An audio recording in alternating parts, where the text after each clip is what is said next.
ده موسيماني مدرب صن داونز وكسب الاهلي 5. راح الاهلي متعاقد معاه عشان يخلصنا بقى من حوار صن داونز ده. في اول مباراه بين الاهلي بقياده البيتسو موسيماني وصن داونز، المباراه ابتدت سريعه جدا في القاهره.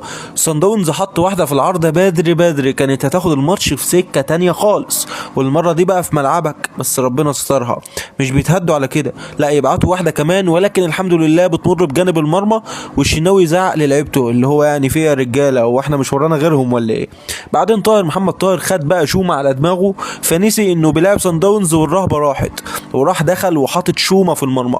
بعدين بيحتفل كده اللي هو يعني ولا لا بلاش مش عاوزين نستفزهم، ورانا ماتش كمان شويه. بعد كده حارس صن داونز خرج يمسك كورته بايده ويكسر ظهر شريف برجله، بس الحكم شاهد ما شافش حاجه وعدت على كده.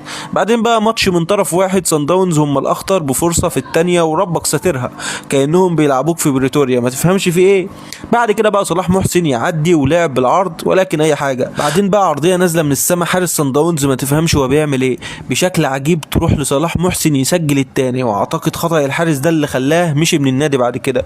وبعد كده بقى رحنا نلعب هناك ماتش العوده، معانا موسيماني هم معاهم اخوه، واللي منعم اكتر هو اللي هيكسب. بعد كده بقى كلاحه دفاعيه من الاهلي في وسط الملعب لحد الدقيقه 12، ركنيه للاهلي، ياسر ابراهيم بوضع تشريحي اعجازي بيسجل هدف التقدم، هدف ايقوني بصراحه.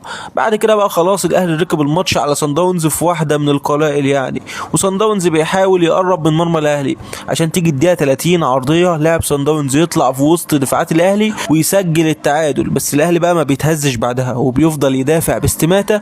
وانتهت المباراه والاهلي صعد لسيمي فاينل البطوله، وخد البطوله. شويه عقل بس وتكتيك وثقه في الملعب نكسبهم عادي جدا وبسهوله كمان. استلام على طول امامنا من جانب قفشه، تفكير في التسديد لكن القرار صح. كره ثابته امامنا، كرات ثابته، خطيرين في الكرات الثابته، راسيه ترتطم كره خطره جدا من جانب اللاعب مطوبه. كره مطوبه الهدف الاول يضيع وترتطم في القائم، الفرصه الكبيره الحقيقه من جانب الاثنين. كرات العاليه خطيره، راسيات خطره المره الثانيه، مش معقول للمره الثانيه الكرات الراسيه في منتهى الخطوره امامنا هي ضربه الراس المره دي.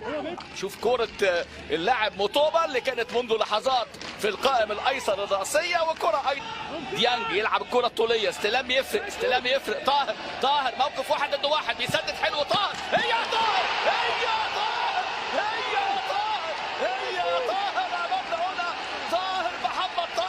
يضع الاهلي في البدايه والانطلاقه. هذا هو الاهلي الهدف المبكر. شوف بقى المهاره بتاعت طاهر، يا ولد